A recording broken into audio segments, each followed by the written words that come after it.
Bienvenidos a un nuevo episodio de En Acción, el podcast imprescindible para entender la dinámica de los mercados y tomar decisiones acertadas a la hora de invertir.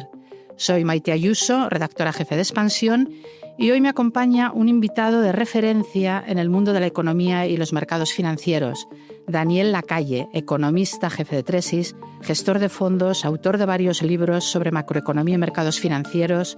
Daniel, muchas gracias por acompañarnos en este momento de tanta incertidumbre en los mercados. Muchísimas gracias por invitarme. A lo largo de tu carrera has analizado ciclos económicos, riesgos sistémicos, decisiones de política monetaria y sus efectos en los activos financieros. Ahora estamos en un momento complejo. A la crisis bélica en Oriente Medio, que está tensionando los precios de materias primas y seguridad energética, se unen las tensiones diplomáticas entre Estados Unidos y España. Esto sí que ha sido una especie de cisne negro, ¿no? Sumado al conflicto. En definitiva, lo que hemos visto es que se ha disparado la percepción de riesgo global. ¿Crees que el mercado está valorando correctamente este riesgo? En general, el mercado, desde hace ya varios años, infraestima el riesgo geopolítico. Y por una razón que yo creo que los que nos están escuchando pues lo pueden entender bien. La política de los bancos centrales y de los estados ha sido tan expansiva que el mercado le presta muchísima más atención desde hace ya muchos años a qué es lo que va a hacer la Reserva Federal o qué es lo que va a hacer el Banco Central Europeo, que si hay un evento geopolítico. Pero los eventos geopolíticos no se deben, ignorar, porque tienen impacto en crecimiento económico, en inversión, en inflación, y por lo tanto hay que, por un lado, no caer en el error muy típico, ¿no?, de pensar que este tipo de acontecimientos van a ser pues una especie de tsunami brutal que va a llevarse por delante a los mercados, pero tampoco ignorar que esto va a tener efectos sobre los beneficios empresariales, sobre la generación de caja y sobre la capacidad de algunas empresas de crecer, ¿no? Sí, en este caso vemos que precisamente por donde ha surgido el shock, que es Oriente Medio, tiene especial relevancia en la energía, que sí. Sabemos que todo eso desata de todo lo que tú estabas mencionando. ¿Pero tú esto lo ves como un shock geopolítico transitorio o podría ser un cambio estructural de orden económico global? O sea, que vaya más allá. No, yo creo que es claramente transitorio. Lo hemos visto en la guerra de Ucrania, en los ataques a Israel, en el 7 de octubre, en tantos de estos elementos, porque lo que realmente ha cambiado en el mundo de la energía es cuando Estados Unidos entre el 2007 y el 2008 pasa de ser el principal importador de petróleo del mundo al principal productor. Esto es un cambio que obviamente mitiga muchísimos riesgos. Estados Unidos produce 13,8 millones de barriles al día, produce más que Arabia Saudí, más que Rusia. Por lo tanto, cuando ocurre algo como esto, mucha gente se sorprende de ver, por ejemplo, la bolsa estadounidense subir el lunes, en el que salió todo todo el problema de la guerra, ¿verdad? Entonces, tiene la lógica de que Estados Unidos es un país que ya ha dejado de tener esa dependencia. Y segundo, el hecho de que la política de la OPEP es completamente distinta. La política de la OPEP no es una política de intentar que suba el precio, es una política de garantizar que el precio va a ser adecuado para los productores y los consumidores. Y por eso tanta gente se ha llevado una sorpresa durante estos últimos años en los que bajaba el precio del petróleo y la OPEP aumentaba producción, ¿no? Y la OPEP aumentó producción y decidió volver a aumentar producción precisamente porque dentro de la OPEP la posición de Arabia Saudí, Emiratos, Kuwait, etcétera, con respecto a Irán no es de amistad, como se ha visto por otro lado, ¿verdad? Uh-huh. Y entonces hay un montón de cosas que están cambiando. Creo que va a ser transitorio. Y además que es muy probable que en el momento en el que se acabe la guerra, la acción militar, pues veremos inmediatamente un cambio muy importante, porque debemos recordar que desde el punto de vista del mercado físico, el mercado de petróleo está tiene un exceso de suministro. Hay muchos barcos de petróleo flotando en el mar con cargas que no se están vendiendo. En Ras Lanuf hay barriles que no se venden. O sea, no es un problema de falta de suministro, es un problema de ver estos días cómo aumenta la prima geopolítica en el precio del petróleo, y en el precio del gas probablemente ahí sí que va a haber una tensión mayor durante más tiempo.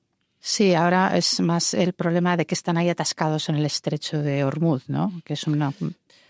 Yo, el tema del estrecho de Hormuz, que lo he vivido durante tantos años, tú y yo nos conocemos de hace mucho tiempo, Irán jamás ha podido cerrar el estrecho de Hormuz. Esto es una cosa que lo dicen, el mercado reacciona, la gente se asusta, pero nunca lo ha hecho.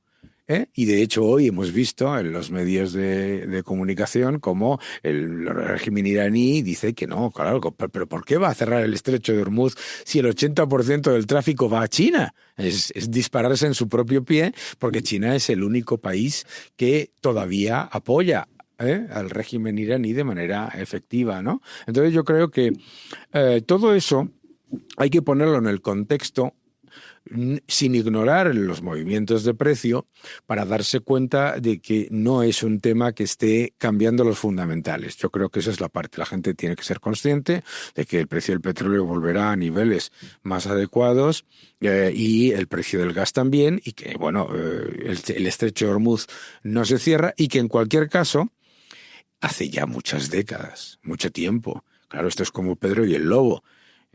Irán lleva amenazando con cerrar el estrecho de Hormuz tanto tiempo que no hay ninguna naviera que no tenga una ruta alternativa, ¿no?, dentro de sus planes, ¿no? Por lo tanto, no caigamos en el error de pensar en un riesgo de suministro y en un cambio estructural, ¿no? Uh-huh. A esto se ha añadido esta tensión diplomática surgida de repente entre Estados Unidos y España, con un impacto potencial en empresas, en la bolsa, en la renta fija. ¿Tú crees que esta tensión que ha surgido diplomática entre los dos países es una amenaza real o es más ruido político? No, es una amenaza real. Lo que pasa es que ocurre después que, como el impacto no es tan dramático como nos tememos, entonces mucha gente piensa que no ha pasado nada, pero todos los que hemos vivido cuando empezaron las tensiones políticas con Estados Unidos y con la administración Zapatero, sabemos que son de largo plazo. Y mucha gente he escuchado en algún medio de comunicación decir, no, bueno, es que esto cuando se vaya Trump. No nos olvidemos que con la administración Biden la posición fue exactamente la misma. Y eso lo comentaba yo recientemente. La percepción de que el gobierno de España no es un socio fiable no es una idea de Trump. Siempre parece, en Estados Unidos siempre parece que el presidente manda mucho, pero yo conocí a Bush Jr. y ahí también al presidente Trump, y claro, ves la cantidad de gente que está a cargo de las cosas y dices, no, esto no es un juego, ¿no? Esto es lo que a mí me preocupa. A mí lo que me preocupa son las implicaciones de medio y largo plazo, que llevan mucho tiempo solventarse cuando un país socio considera que otro no es fiable, y no es fiable, o que es, y cito, adversario en algunos elementos, ¿no? Y eso es malo para las empresas, es malo para el país. Y desde luego no lo podemos olvidar que España le debe a Estados Unidos que no hayamos tenido apagones y que no hayamos tenido corte de suministro con el tema de la guerra de Ucrania, porque pasó a ser el primer suministrador de gas natural licuado de España, porque además se metió el gobierno en otra crisis diplomática con Argelia, que era nuestro mayor suministrador de gas natural. Por lo tanto, todo esto va a afectar de manera significativa a precios de algunas materias primas, porque claro, se podrá comprar a otros, pero vamos a comprar muchísimo más caro. Y es muy importante también entender que tiene efectos en cuanto a acceso a capital, en cuanto a atracción de inversiones, etcétera, etcétera. podría suponer algún tipo de traba para los negocios que ya tienen las empresas allí o operaciones que están sin cerrar que pudieran colapsarse? El gobierno de Sánchez ha abierto un canal muy peligroso, que es el de que se pueda considerar al gobierno de España como una amenaza para la seguridad nacional de Estados Unidos. La gente estas cosas no las valora. O las valora desde un punto de vista electoral y no se da cuenta del impacto que pueden tener. No nos olvidemos que el Tribunal Supremo de Estados Unidos ha dictaminado que el presidente de Estados Unidos tiene la capacidad de dictar un embargo sobre un país si considera que es una amenaza para la seguridad nacional. Yo espero que nada de eso ocurra. Pero si la retórica y la narrativa se mantiene por una cuestión de tacticismo electoral o de tacticismo político, etcétera, nos puede llevar a un problema significativo en el que, por ejemplo, pues empresas que tienen un prestigio increíble, el prestigio que tienen las empresas españolas en Estados Unidos es increíble, se encuentren con que no pueden tener acceso no ya a contratos de la administración, sino simplemente a participar en ruedas de proyectos porque no pueden acceder a originación de préstamos, porque se les pongan, porque se considere que el país es un peligro para la seguridad nacional. Yo espero que eso no ocurra. Creo que se ha hecho, aunque se está intentando como mantener que no se ha cambiado nada, ha cambiado todo. En menos de 24 horas el gobierno ha pasado de decir que no iba a hacer absolutamente nada a mandar un barco a Chipre, a decir que, bueno, no se puede pasar por la base, pero sí se puede, pero no se puede. Esto me recuerda a una serie británica que se llamaba Little Britain, en la que decía se puede, sí, no, sí, no, sí, no. Y esto es lo que está ocurriendo, pero es muy peligroso. Es muy peligroso porque el gobierno de España se ha acostumbrado a hacer una cosa que genera muchísima falta de confianza en el mundo, que es que algunos ministros dicen unas cosas, otros dicen otras cosas, se dicen unas cosas hacia el mercado interior y otras hacia el exterior. Lo hemos visto con Gaza, con el Líbano, lo hemos visto con Israel, lo hemos visto ahora. Y claro, lo que queda es casi mejor no apostar, ¿no? Porque no sabemos cuál es la posición del gobierno real, comparada con la de la retórica política. Si fueras gestor de fondos hoy, gestor de una cartera de patrimonios, ¿qué estarías haciendo? ¿Estarías reduciendo riesgo, aprovechando la volatilidad? ¿Qué estarías haciendo? No, yo creo que hay que aprovechar los momentos de volatilidad para comprar. Hablábamos antes de por qué el riesgo geopolítico no genera estos impactos en el mercado que mucha gente teme. Esa gigantesca montaña de liquidez, eso que yo llamo el tsunami monetario, eso es un factor que no podemos ignorar. La bolsa a 23 veces PER, beneficios, precios sobre beneficios, con 17 billones de masa monetaria, no está más cara que una bolsa que estaba a 20 con 8 billones.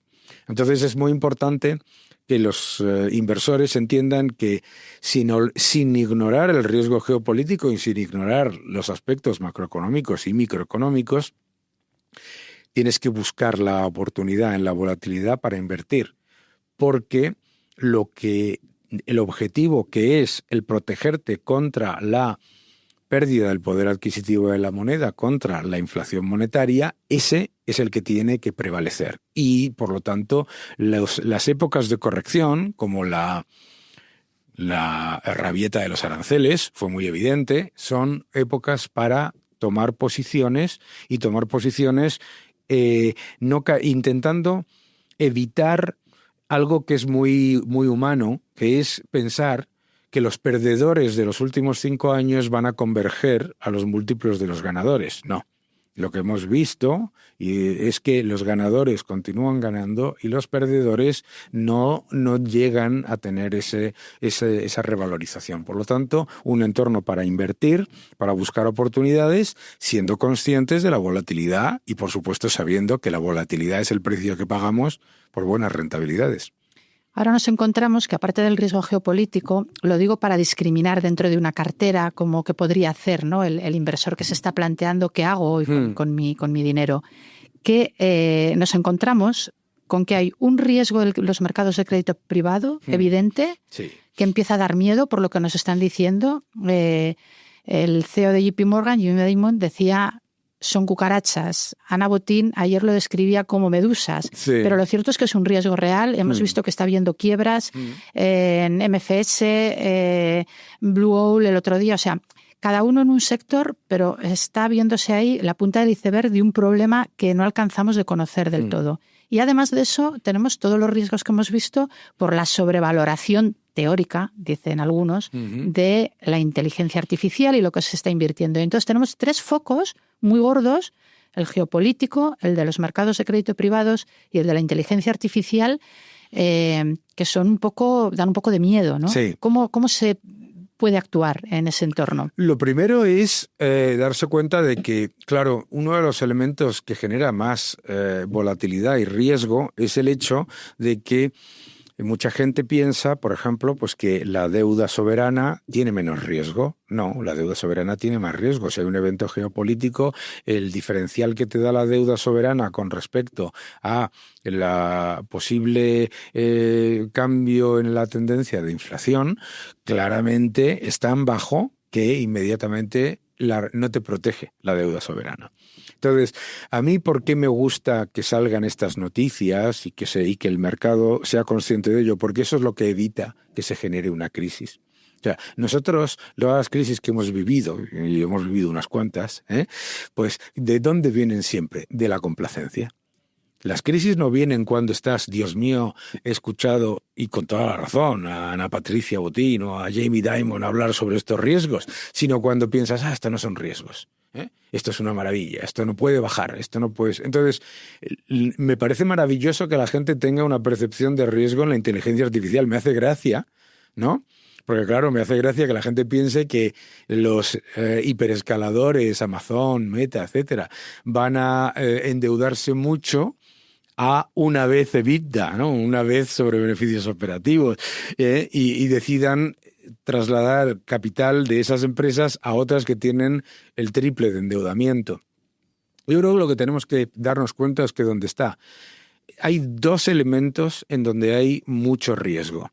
En lo que se percibe como menor riesgo, siempre, ¿de dónde han venido siempre las crisis? De los activos donde la gente piensa que hay menor riesgo. ¿Por qué? Porque es donde acumulas exposición a ese riesgo, el inmobiliario, etc. Ahora, ¿dónde están esos riesgos? Uno, en la renta fija soberana, una complacencia brutal que a la mínima, además, caso Japón, Reino Unido, Francia, te salta, y para generar un poco de rentabilidad en renta fija soberana tienes que pasarte mucho tiempo, ¿no? Eso por un lado, y por el otro lado, en los sectores más cíclicos. ¿Por qué? Porque todo esto que estamos viviendo pues genera luego menor crecimiento potencial, menor inversión potencial, la productividad no crece. Entonces los sectores que están más orientados al ciclo y que necesitan que la economía crezca un 3,5% en vez de un 2%, etcétera, son los que tienen más riesgo, ¿no? Muchos de ellos los de renta de posición, esto que se llama de valor, ¿no? Entonces estarías apostando por los valores de crecimiento. Sí. Porque lo que llamamos, primero porque lo que ha pasado en los últimos años es que se ha metido como valor a muchas cosas que no son valor. Por ejemplo, con todo mi respeto y el cariño que le tengo al sector, las petroleras no son valor. Las petroleras son ultracíclicas y procíclicas. Los bancos son unas empresas maravillosas, pero no son valor tampoco, ¿no? Y en crecimiento tienes a todos los que están cambiando el mundo. Y claro, da vértigo, pero es que la inteligencia artificial no es el futuro, es el pasado. ¿Ah, sí? Claro. La inteligencia artificial que nosotros estamos viendo y la gente está diciendo, mira, ¿se pueden decir nombres? ¿No? Pues Perplexity, Claude, tal, Grok, no sé qué. Eso es el pasado. Eso es mucho más que el pasado, ¿no? Lo que viene es mucho más importante y sobre todo no son valoraciones que estén predicadas en ideas que son imposibles de conseguir.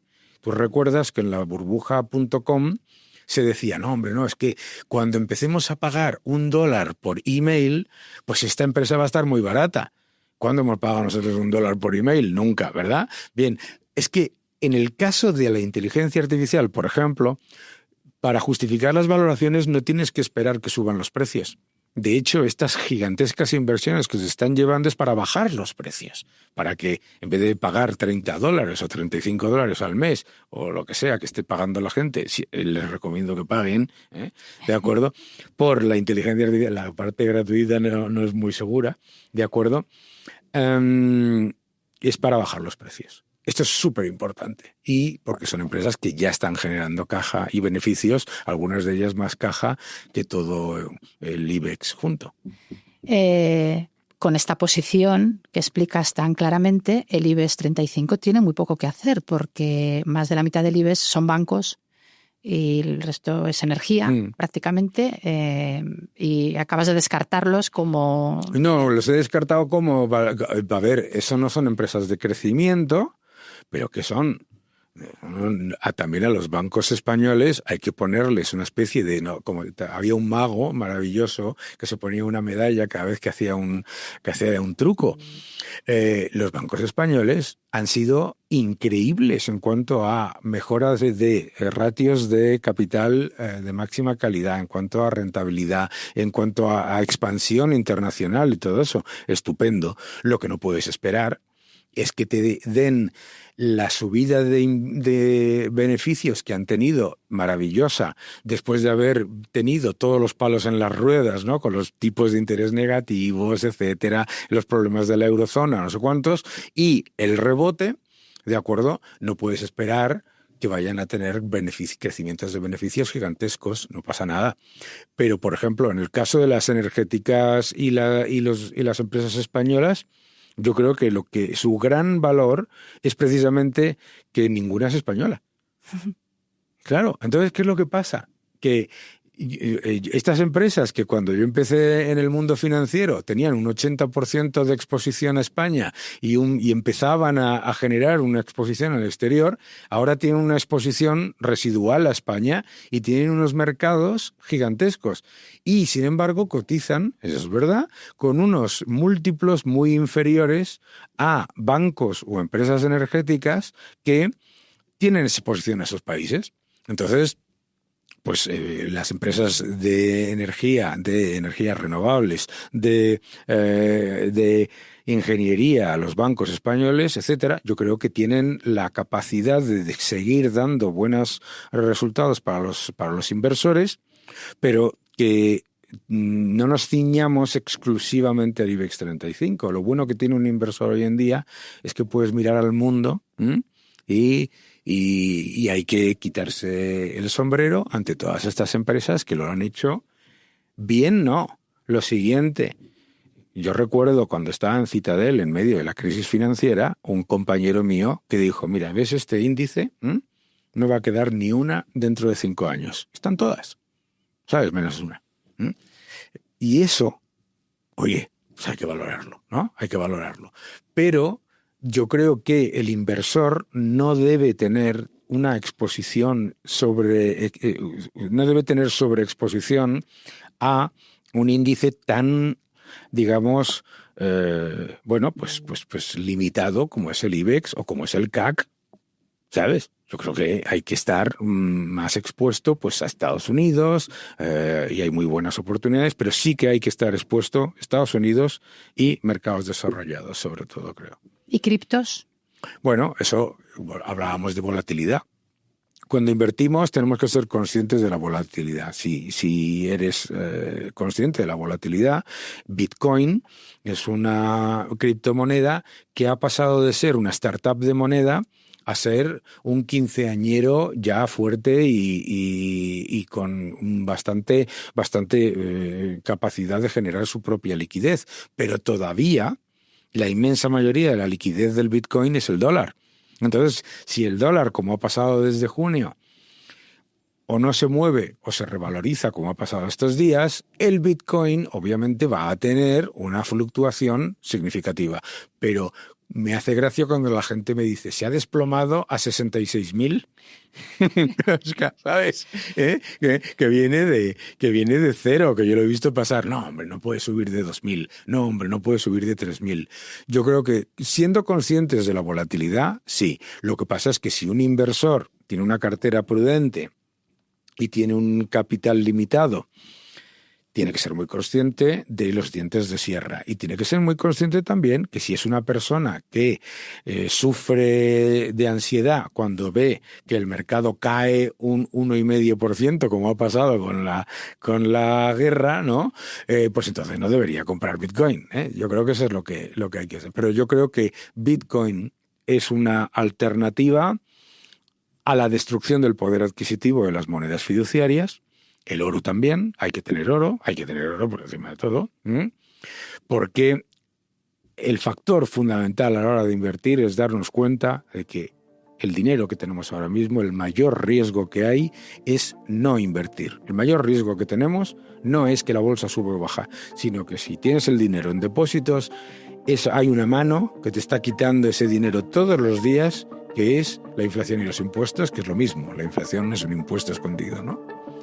Pues nos quedamos con esta recomendación que me parece clara y positiva. Hay que estar invertidos. Vigilar los riesgos, pero estar invertidos. Muchísimas gracias, Daniel, por todas tus aportaciones, que tendremos muy en cuenta. Muchísimas gracias a vosotros.